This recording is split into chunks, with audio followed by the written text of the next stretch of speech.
A gente fez a edição especial número 10, o arqueólogo Vanderlei Brito, que é nosso consultor e é presidente do Instituto Histórico da Paraíba, ele fez uma matéria muito interessante sobre os gigantes do passado, né? E ele elimina, né, basicamente esse mito, né? Vou mostrar aqui rápido se dá para aparecer, tá vendo? Então ele mostra, né, vários casos de... Eu vou dar um outro zoom aqui. Isso, a câmera vai pegar isso, segura um pouquinho. Gigantes na Antiguidade. Um artigo muito legal do Vanderlei Brito, que é arqueólogo, né? Escreveu sobre isso, para desvendar um pouco sobre essa mística, né, que envolve os gigantes. Porque na literatura, os gregos, nos poemas, falam sobre os titãs, né? Aquela guerra ali do... e uma coisa que acontecia muito no passado, Antonelli, quando eles começaram a encontrar os primeiros fósseis, né, principalmente de mamutes, de elefantes, que o crânio do mamute tem um buraco no meio, né, que é da onde sai a tromba, né? E eles acreditavam que aquilo ali eram crânios de ciclopes, gigantes do passado, né? Então, ou seja, aí você não pode culpar aquele povo, porque eles não tinham esse conhecimento, né? Exatamente. Então, quando encontrava alguma ossada desses grandes animais, o que eles imaginavam? Né? Que provavelmente era algo extraterrestre. Então, vira e mexe... Não tinha livro de história para eles falar, milhares de anos atrás existia um animal aqui que era assim... Não tinha referência nenhuma, Isso. né? Eu vou pedir para o Elcio aí colocar a imagem 3, por favor, que é uma imagem que mostra um obelisco inacabado no Egito. Eu vou falar, né, quem não está ouvindo, é um obelisco que ele estava sendo produzido no Egito, e ele quebrou no processo. Então ele parou de ser... eles pararam de dar andamento na obra. Se você observar bem o detalhe, você vê que eles usavam a pedra mais dura para desbastar ali o granito, né? A rocha. Então eles encontraram inclusive as rochas que eles usavam para desbastar. Ali no detalhe você vê. Ou seja, não tinha nada ali de trabalho de gigantes, né? Era um trabalho árduo, cansativo e que demorava às vezes anos, aqueles obeliscos do Egito, né? Então, esse tipo de evidência arqueológica, nenhum desses programas como Alienígenas do Passado e revistas sensacionalistas, elas mostram. Elas só mostram o obelisco lá em pé e falam, olha, esse obelisco aqui tem 50 toneladas, como ele foi feito, como ele foi transportado. Mas a arqueologia, ela dá todas essas respostas. Basta ir atrás da informação, pesquisar e né? estudar, né? Vou pedir para ele colocar a imagem 5 aí, por favor, que mostra também lá no Egito um desenho mostrando várias pessoas carregando aquelas estátuas enormes, né? Então vamos pensar assim, vamos voltar ao passado. Imagina se uma civilização alienígena chegasse ali numa nave e pousasse e ajudasse os egípcios ali a transportar pedras, né? Eu acho que essa aí... transporte, Egito, acho que é anterior, é número 4, então, se der para voltar aí. Mas aí, não seria interessante os egípcios registrarem os deuses ali transportando as pedras, né? Tá vendo ali o desenho? Agora sim. Mostra vários egípcios, né? Aí você vê, tem um desenho de na ponta do trenó, jogando uma espécie de azeite ou água na areia. Eles descobriram que quando eles jogavam água na areia, ela ficava mais densa e o trenó deslizava melhor. Então, estudando, né, o que os egípcios deixaram como registro, os arqueólogos fizeram vários experimentos e viram que realmente procede isso, né, de jogar água na areia, ela fica mais densa. Então, não existe no Egito nenhuma gravura, nada, não existe nenhum registro histórico, tirando algumas pinturas rupestres que nos remetem, né, a seres ali desconexos, né, que fazem referência a esses gigantes no passado, né? O que nós temos são registros de trabalho humano, né? E a Ilha da Páscoa, eu até trouxe aí de presente para a turma. Ganhou presente aqui, Antonelli. O Moai da Ilha da Páscoa, para poder mostrar aqui, ó. Cuidado, que é campeão, né? O Moai da Ilha da Páscoa é campeão dessas teorias, né? Porque é uma ilha que está ali no Pacífico, ela fica a 3 mil quilômetros do Chile, e ela foi descoberta no dia da Páscoa, por isso chama Ilha da Páscoa. Mas o nome dela é Rapa Nui, para os povos do passado, né? Essa ilha, no século XII, ela foi habitada por mais de 15 mil, né? E ali tem uma ilustração mostrando os arqueólogos descobriram, né, algumas técnicas que eles utilizavam para o transporte desses moais. Eles desbastavam esses moais do vulcão, né, que é uma rocha muito macia, e eles encontraram lá vários cinzéis, né? Você estava falando, Paulo, em off ali, que é uma pedra muito macia para se trabalhar, tipo pedra pome, né? Eu tenho dela em casa, o Edson Boaventura, né, que escreveu, nosso coeditor, que escreveu um artigo na edição número 1 sobre a Ilha da Páscoa. Ele foi lá e trouxe para mim um moai esculpido com a mesma rocha dos... Ela, se você pegar com o dedo, você afunda o dedo nela. Ela é muito macia. Ali tem uma animação ali bem curta, que o Elton vai passar ali agora, mostrando, né, como seria o transporte desses moais, tá vendo? Eles amarravam a corda dos dois lados e atrás, e no movimento pendular, né, fazia com que ele fosse como se ela estivesse andando mesmo. Né? E eles descobriram isso através de uma tradição oral, dizendo que os povos primitivos falavam que as grandes pedras andavam, né? E aí, os arqueólogos que fizeram essa representação, e depois eles fizeram um moai de concreto de mais de 5 toneladas para fazer o experimento. E vocês vão ver nas imagens aí. Quem quiser ver isso no YouTube, é só digitar lá, moai andando, que aí você vai ver esse vídeo, né? Olha lá como é que eles fizeram, tá vendo? Fizeram um de 5 toneladas e fizeram ele andar. Ou seja, e olha que ali a densidade dele é muito mais pesada do que os da Ilha da Páscoa, né? Então, é muito interessante isso aí. Ou seja, basta a gente procurar um pouco, né, a informação correta, que muitos desses mitos eles vão sendo derrubados, né? Exatamente. Ô Paulo, você falando aí da medida do Davi, né? Do Golias, né? Davi e Golias, 2,30 metros. Por aí. Eu tô vendo aqui o maior homem vivo. Não sei se está vivo aqui, mas achei a informação de 2018. Egípcio, Sultan Kossem, 2,46 metros.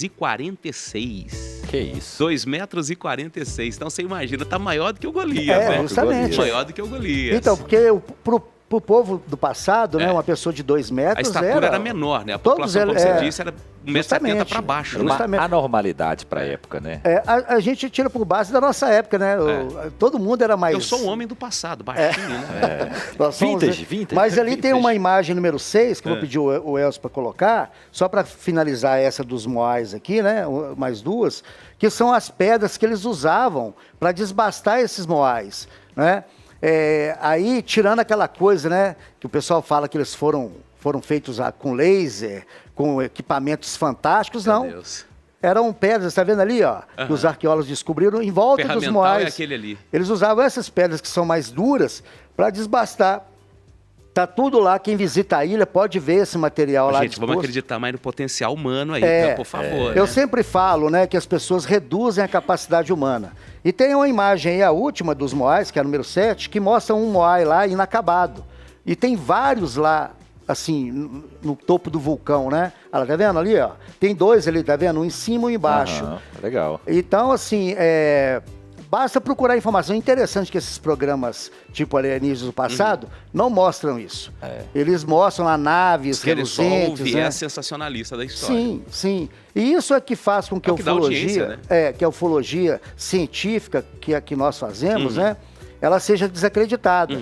Aí é lógico, aí entra um cético, né, e fala, olha, isso é tudo besteira. Mas não vê que a ufologia científica, ela luta justamente contra isso, né?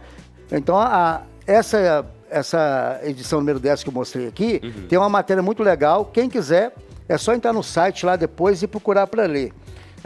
E tem um caso que, na hora que der tempo, você fala que eu paro aqui, hein? Então vamos fazer o seguinte, vamos dar uma pausa então. O Paulo continua essa conversa daqui a pouquinho com a gente aqui. Inclusive tem participação aqui, o Wellington Coutinho, lá do Castelo, tá dizendo, nos textos apócrifos de Enoque, eles falam dos anjos caídos que geraram uma raça de gigantes. Aí são muitas as histórias, tem áudio aqui que a gente vai trazer daqui a pouquinho também. Legal. Mas deixa eu dar um recadinho, porque nada mais seguro do que rodar com a CNH em dia. Você levou multa injustamente, a sua carteira está com excesso de pontos, entre em contato com a Facilita Brasil. Por quê? Porque você tem direito à defesa sim.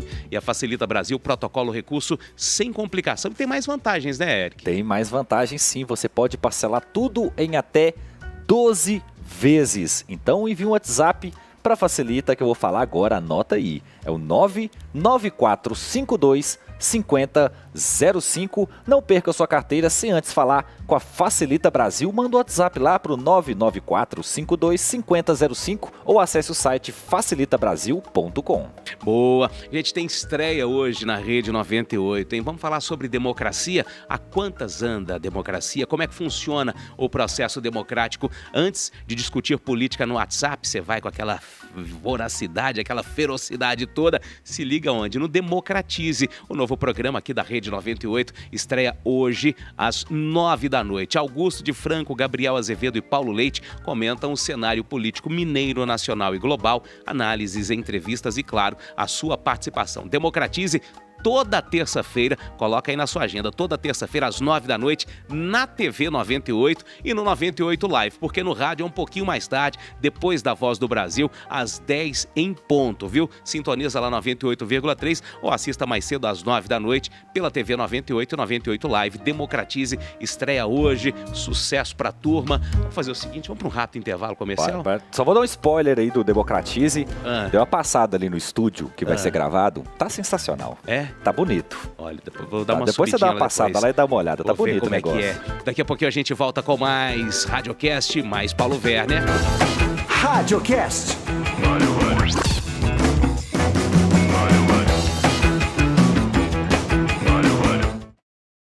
Eu chorei muito aquele dia. Se você não tivesse dado bom dia pra ele, que é boa tarde. Não, ele que não ouviu, que ele tava batendo papo com a Inês Sadala, tava... Então a minha opinião não vale. Claro que eu vale. tenho a minha opinião, É uma bosta, o meu mas vale, desejo, não é verdade? É verdade. Toque aí, vocês chegaram primeiro no mundo, vai, toca. Não, primeiro que você, não. Toca essa porcaria logo aí, ó. Seus vaidosos. Primeiro que você, não. Quer ver como você vive apostando? Olha lá, ó. Será que a mala vai chegar? É essa hora, né, malandro? É amor ou é cilada? Reuniãozinha surpresa? Ô, Jonas, por que você tá com a câmera fechada? Manda real, Jonas. Ele já sabe, cara.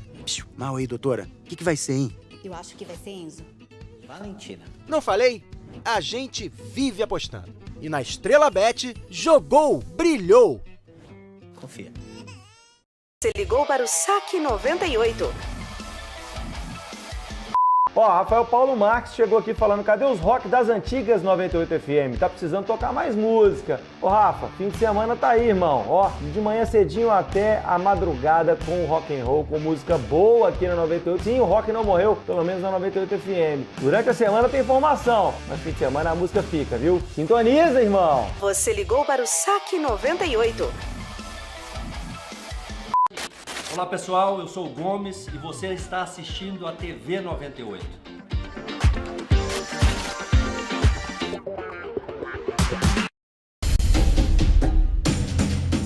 Estamos aqui desde o começo. Juntos, acreditamos no sonho de construir a mais moderna arena de jogos e shows da América Latina, em Minas Gerais. Aqui dentro tem segurança, qualidade, sustentabilidade e o aço líder no Brasil. ArcelorMittal, o aço oficial da Arena MRV. Motorista, a Rap tem uma promoção exclusiva pra você. Um kit Rap Move com 1 ano de seguro, pastilha de freio, troca de óleo, alinhamento e balanceamento, 200 litros de combustível, celular e um Pix de R$500. Nossa, tô até sem fôlego aqui, ó. Baixe o app Rap Move Brasil Motorista, siga o Instagram da Rap e saiba como participar. Corre!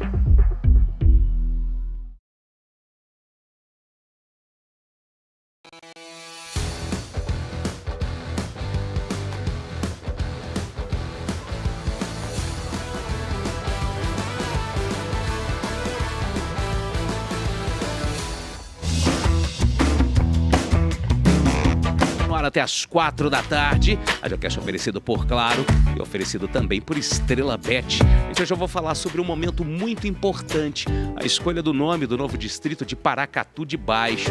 Ele se chamará agora Paracatu, o nome decidido pelos seus futuros moradores em um encontro organizado pela Comissão de Atingidos. As famílias também escolheram os nomes de 5 ruas que antes eram chamadas de 1, 2, 3 e 4 e acesso novo. Agora elas serão chamadas de Rua Maria Benigna, Rua Alexandre Gonçalves, Rua Henriqueta Batista, Rua Pedro Celestino e Avenida José Patrocínio. Os nomes são homenagens às pessoas que marcaram a história da comunidade. Legal, bacana. José Patrocínio, pai de Maria Geralda, foi um dos homenageados pelo seu trabalho na Folia de Reis.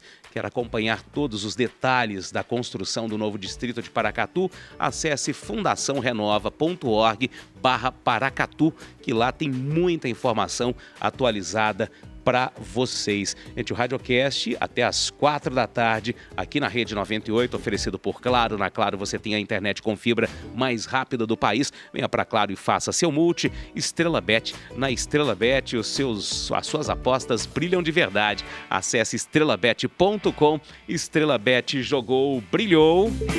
O Paulo Werner continua com a gente. Estamos falando de aliens, gigantes, realidade ou fantasia. Paulo, a gente segue pela Ilha de Páscoa. Agora eu, assim, saindo do passado, né, sim, e vindo pro não presente, mas era moderno, existem vários casos, né, pesquisados pela ufologia, de seres grandes, né, de grande estatura, né. Tem vários casos. Teve um que eu pesquisei em 96, no mesmo ano do caso Varginha, que foi lá em Valadares, o caso do Plínio Bragato, que a nave pousou e dessa nave saiu um ser de mais de 2 metros de altura. E quando ele entrou na nave, tinha mais 2 seres, né, praticamente com a mesma estatura. Casos assim são muito comuns. Esse caso, inclusive, do Plínio Bragato, tem aí a imagem que eu vou pedir para o Elcio colocar, a 8 e a 9, tem uma foto dele, né? Eu fui o primeiro pesquisador aí em Valadares, na época o Jornal Estado de Minas me ligou, falou, olha, o marceneiro lá disse que foi levado para outro planeta. Opa. Aí é um desenho que o Márcio Vicente Teixeira fez, que é consultor da revista, da observação do Plínio do ser fora da nave, né? Lá no Pico do Ibituruna, que aconteceu isso. Então, os seres tinham mais ou menos 2 metros de altura. Como aqui no caso Sagrada Família, de 63, se não me falha a memória, de 3 crianças que também viram um ser ciclópico que desceu de uma nave, que tinha mais de 2 metros também. E dentro da nave, que era uma nave redonda de vidro, ele viu mais 3 seres também com a mesma estatura. Tem o caso de José Riggs, que aconteceu no Paraná, se não me falha a memória, foi em 67. Eu fiz uma colinha aqui, porque minha memória não anda muito boa não, viu? É muita informação. Muitos números, muitas datas. Foi em 47, mesmo ano do caso Roosevelt, né? Ele também viu 3 seres com estatura bem alta do lado de fora da nave, jogando pedras. Ele estava fazendo um trabalho de agrimensura lá, junto com mais alguns pesquisadores, alguns técnicos, né? E na hora que a nave desceu, eles saíram correndo. Ficou somente esse técnico, né, o José Riggs, e ele ficou observando esses seres do lado de fora da nave. Corajoso. Falou que eles pegavam pedras grandes e jogavam, né? Depois esses seres entraram na nave e foram embora. Esse caso que eu pesquisei do Plínio Bragato, Antônio, até uma curiosidade, essa revista aqui foi publicada nos Estados Unidos, uma revista em quadrinho, e eles publicaram o caso que eu pesquisei aqui, ó, o Plínio Bragato, tá vendo? Dá uma segurada aí que o Rafa vai tentar dar uma aproximada. Aí ele foi publicado lá fora, né? Como tipo, fizeram E aqui tem um desenho que eles fizeram dos seres, tá vendo? Ali é o Plínio Bragato, né? O senhor que diz que foi levado. Só para... Eu já falei o caso dele aqui no programa. Ele foi abduzido lá de Valadares e foi aparecer em Montes Claros, a 800 quilômetros de distância. Caramba. E aí, o caso dele eu já falei aqui no programa, acho que quem quiser ver é só rebobinar a fita, né? Voltar aqui no passado. Ô, Paulo, inclusive, por falar em revista, eu tenho em mãos aqui 2 edições, 2 exemplares, né? De uma edição da OVNI Pesquisa, a edição de número 8, ano 4, tá aqui, Podemos Resistir a uma Invasão Alien. Tá aqui, ó, presente para a audiência aqui do Radiocast, para quem curte o tema. Os 2 primeiros que entrarem em contato com a gente, falarem que querem os exemplares da revista aqui, tem um exemplar para cada um de presente aqui do Radiocast, presente da OVNI Pesquisa para vocês. Isso aí. E tem um caso que o Edson Boaventura, nosso coeditor, foi no Ceará, numa expedição. Eu vou pedir para ele mostrar a imagem número 10 aí, de um caso lá que ele pesquisou, de um cara que viu 3, 4 seres de mais de 2 metros de altura, né? Esse caso foi publicado na edição número 14 da OVNI, na edição número 16, a última agora, que praticamente esgotou, que é Sertão Alien. Então o Edson fez um trabalho lá muito interessante, e ali ele apontando, né, no Alto da Serra, onde ele teria visto 4 seres. Inclusive esse desenho aí dos seres foi meu filho que fez, agora está ajudando na revista também. Então, pôr ele para trabalhar, né, Antônio? Tem um braço mais longo, ele né? falou que eles tinham os braços maiores, né? Ele viu a longa distância.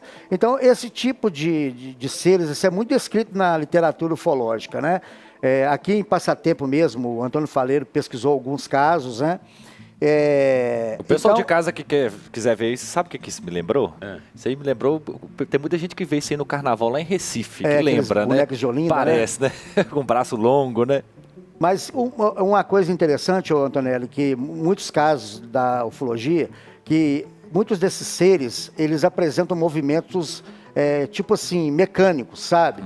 Eu tenho uma teoria, inclusive foi publicado na edição número 5, um artigo do Aloysio Carvalho, que muitos desses seres que pilotam essas naves podem não ser seres biológicos, seres, né? Robóticos, né? Então, assim, porque... Principalmente quando eles não usam trajes, né? Seria muito estranho um ser vir num planeta diferente, né? Uma atmosfera diferente e não utilizar. Então, os casos em que seres mostram ali capacetes, né? Por exemplo, o caso Varginha. É um ser ele, totalmente sem roupa, né? Parecendo um animal com dedos enormes. Como é que um animal daquele, né? Vou colocar animal se for, né? Consegue operar Tem a mesma estrutura de organismo que o do ser humano, né? Justamente, você quer dizer? Né? Então, assim, tem muitos casos na literatura ufológica que mostram seres que podem ser robóticos. E a própria Rússia, né? Ela está utilizando, fazendo experimentos com esses tipos de androides para operar máquinas espaciais. Talvez seja o futuro. Primeiro manda esses seres não biológicos, né? E como no início a gente fazia testes, né? Igual a Laika foi enviada para o espaço, né? Vários outros animais foram enviados, né? Ratos, gatos, macacos, né? Inclusive, tem até uma teoria que aquela queda do OVNI Roswell, né, que foram capturados aliens, na realidade seria um experimento secreto americano, em que, na realidade, não seriam corpos alienígenas, mas sim macacos, que foram vistos pelos fazendeiros antes do exército recolher esses destroços, né? Então, assim, é interessante, né? Lógico que o assunto aqui ele é inesgotável, né? Mas antes de terminar o programa, eu só queria fazer uma observação. Na semana passada, o nosso coeditor Edson Boaventura, né? Ele participou de um podcast junto com o Sérgio Sacani, que é um geofísico, e fala sobre astronomia e tal. E assim, durante 3 horas, né? O Sérgio Sacani, ele foi muito desrespeitoso com o nosso coeditor, ironizando, debochando tudo sobre ufologia, né? Mostrando um total desconhecimento sobre o assunto. Por exemplo, a Operação Prato, né? Nós vamos lançar agora um especial sobre a Operação Prato, depois eu até trago aqui para sortear, que foi uma operação feita pela FAB no Pará, nos anos 77, 78, em que vários objetos atacavam a população. Atacavam, sugavam o sangue, né? E aí ele disse lá no programa que talvez isso era uma histeria coletiva provocada pela imprensa. Só que ele esquece, né? Porque como ele não é pesquisador, ele não sabe disso, que Colares, nessa época, em 77, a luz lá era com motor a diesel. Era uma vila de pescadores.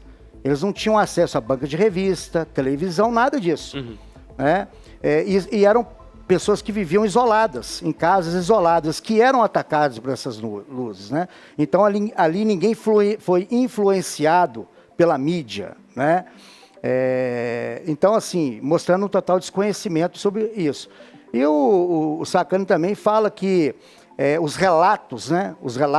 Qualquer relato não é confiável sobre ufologia, que as pessoas se enganam, tudo.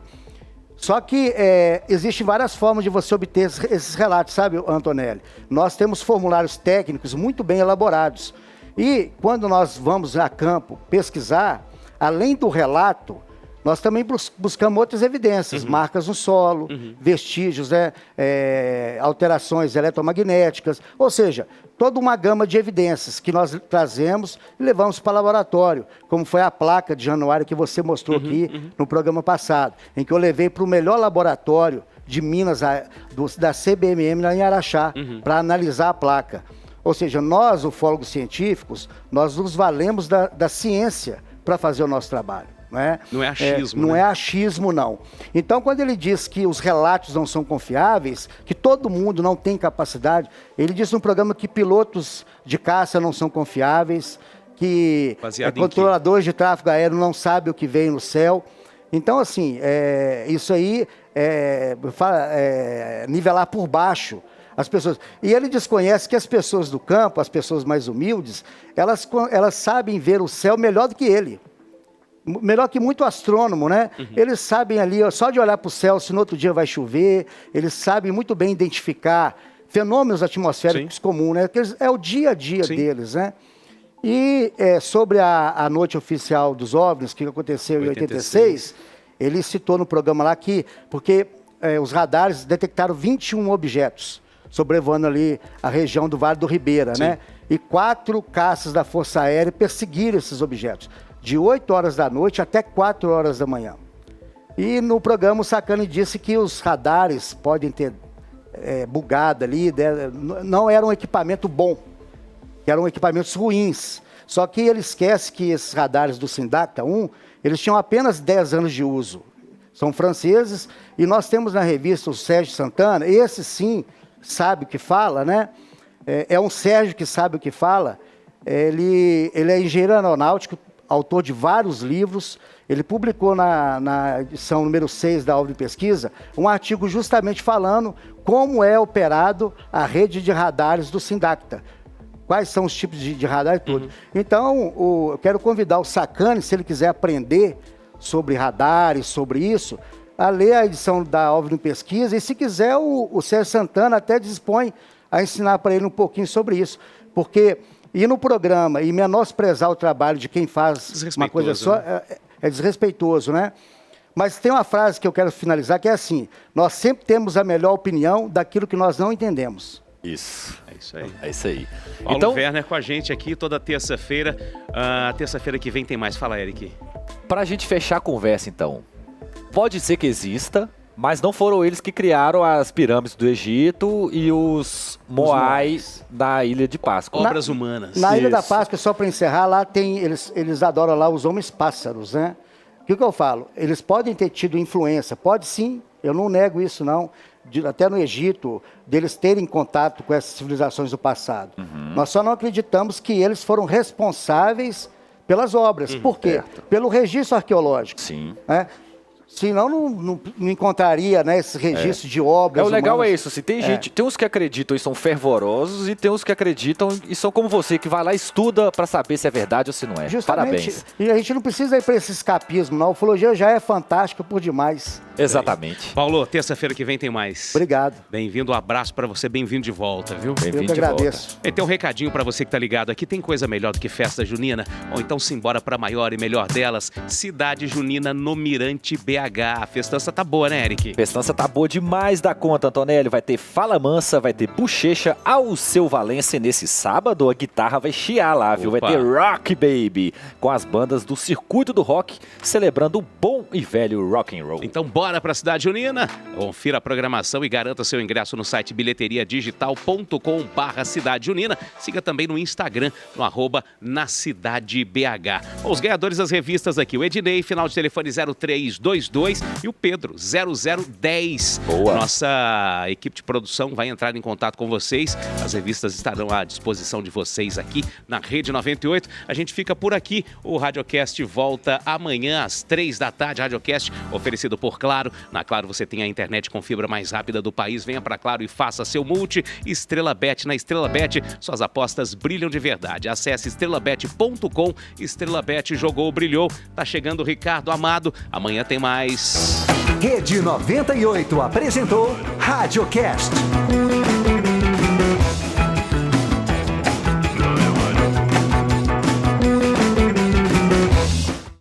Já Faz um tempo que somos mais que uma rádio. Tá no trânsito? A gente tá junto. Tá vendo seu time jogar? A gente tá na sua TV. Vai pro banheiro? Olha nós aí no seu celular. Onde